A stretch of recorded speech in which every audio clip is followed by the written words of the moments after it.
අයිබෝවන් අද තාදරයෙන් පිළිගන්නවා මගේ YouTube channel එකට. මම අද ඔයාලට මේ අරගෙන ඇවිල්ලා තියෙන්නේ නෙල්ලි වලින් හදාගනිපු රසමරස කැන්ඩි එකක්. නෙල්ලි කන්න අකමැති අයට පොඩි දරුවන්ට හදලා දෙන්න පුළුවන් රසවත් කැන්ඩි එකක් තමයි මේක. ඉතින් අපි බලමු මේක කොහොමද හදාගන්නේ කියලා. මම මෙතන අරගෙන තියෙනවා නෙල්ලි ග්‍රෑම් 300ක්. හොදලා පිරිසිදු කරගනිපු නෙල්ලි ටික මම වතුර භාජනයක් ලිපේ තියලා ඒකට දාගන්නවා.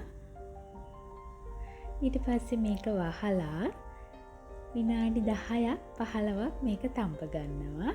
මේ විනාඩි 15කට විතර පස්සේ නෙල්ලි ටික හොඳට තැම්බිලා අපිට නෙල්ලි ටික තැම්බිලා කියලා දැනගන්න පුළුවන්. බලන්න නෙල්ලි ටික පැලිලා අර පියලි වලින් නෙල්ලි ගැලවිලත් සමහර ඒවා. මේ බලන්නකෝ යන්තම් තද කරත් නෙල්ලි ගෙඩිය හොඳට වෙන් වෙනවා. මම දැන් මේ නෙල්ලි ටික වතුර වලින් පෙරාගෙන මේක පොඩි වෙලාවක් නිවෙන්න අරිනවා. මේක නිවුනට පස්සේ මේ පැලිච්ච තැන් වලින් අපිට පුළුවන් මේ නෙල්ලි ටික පියලි වෙන් කරගන්න. පියලි වෙන් කරගෙන මේ මැද තියෙන ඇටේ ඉවත් කරගන්න.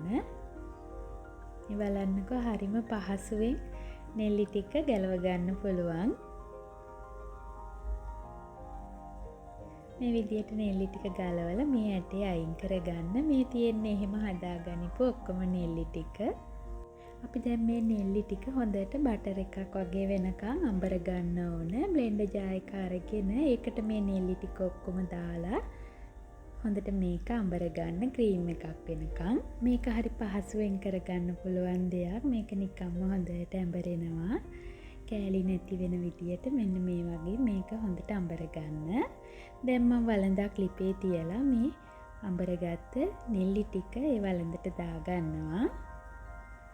සීනි ග්‍රෑම් 300කුත් මම මේකට එකතු කරගන්නවා. අපි නෙල්ලි ගන්න බරේ ප්‍රමාණයටම තමයි සීනි ගන්නෙ. මිරිස් කුඩු තේ හැඳි භාගයයි ලුණු කුඩු තේ හැඳි භාගයයි එකතු කළා. දැන් මේක හොඳට හැඳි ගන්න තියෙන්නේ. මේ වෙලාවේ ලිපේ ගින්දර සාමාන්‍ය ප්‍රමාණයේ තියාගන්න. ගින්දර වැඩි කරගන්න එපා. ඒක හැඳි ගන්න අතරෙම මම භාජනයක් අරගෙන ඒකට කෝන්ෆ්ලවර් තේ හැඳි එකයි වතුර මේස හැඳි 3යි දාලා මේක හොඳට කවලම් කරගන්නවා. මේක කවලම් කරලා පැත්තකින් තියාගන්නවා. අපිට මේක ඉස්සරහට ඕන වෙනවා.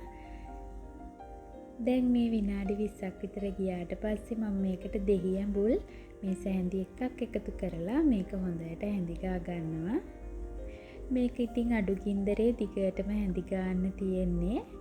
මේක මෙහෙම හොඳට උකුණාට පස්සේ අපි මේකට අර අපි හදාගන්නපු කෝන්ෆ්ලවර් ටික දාගන්නවා. කෝන්ෆ්ලවර් ටිකක් දාලා මේක හොඳට හැඳි ගන්න තියෙන්නේ. මේකේ පාට වෙනස් වෙලා මෙන්න මේ වගේ පදමට එනකොට මෙහෙම හැන්දට ගත්තහම මේක මෙන්න මේ වගේ කුටි කුටි ඕන වැටෙන්න.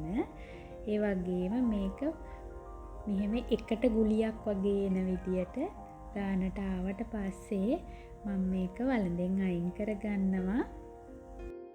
බේකින් පේපර් එකක් දාගනිපු පයිරෙක්ස් බෝල් එකකට හරි තැටියකට හරි එහෙම නැත්නම් හොඳට බටර් ටිකක් ගාලා හරි අපි මේක දාගන්න ඕනේ. ඊට පස්සේ මේක හොඳට තුනී කරලා මේක නිවෙනකම් පැත්තකින් තියලා තියන්න.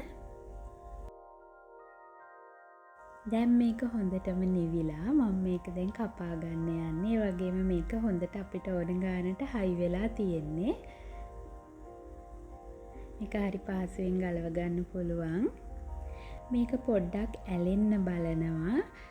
පිහියේ අයිසින් සුගර් ටිකක් හරි බටර් ටිකක් හරි ගාලා මේක කපා ගන්න. ගොඩක් මැලෙන්නේ නැහැ. මේ බලන්නකෝ මේක අපිට කිරි ටොපි කෑලි කපා ගන්නවා වගේ හරි පහසුවෙන් කපා ගන්න පුළුවන්. මේ පේනවනේ.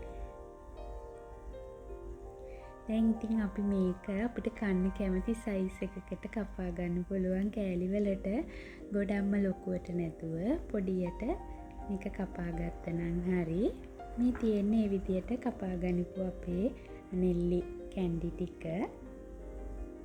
මේක හරිම සොෆ්ට් එහෙම ගොඩක් හයිය දෙයක් නෙමෙයි.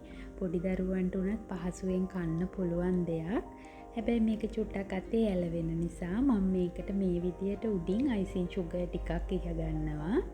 මේක හොඳට අයිසින් සුගර් වල දවටලා ඔයාලට මාස 2-3ක් උනත් ෆ්‍රිජ් එකේ වාජනයකට දාලා මේ විදියට අරන් තියාගන්න පුළුවන්. මේක හරිම රසයි. මේකේ නෙල්ලි වල රසට වඩා වෙනස් රසක් එන්නේ. හොඳට පැණි රසක් තියෙනවා. ඒ වගේම මේකට ඇඹුලුත් දාපු නිසා මේක ගොඩාක්ම නෙල්ලි රස එන්නේ නැහැ. ඒ නිසා දරුවෝ උනත් කැමැත්තෙන් කන්න පුළුවන් දෙයක්. ඒ වගේම ගුණදායක දෙයක් නිසා හදලා බලන්න. ඉතින් අදත් ඔයාලා මාව බලාගෙන හිටියට බොහොම ස්තුතියි. ගිහින් එන්නම් ආයෙත් දවසක මේ වගේ තවත් රෙසිපි එකක් සමගින් හමු වෙනකන් ඔයාලට සුබම සුබ දවසක්.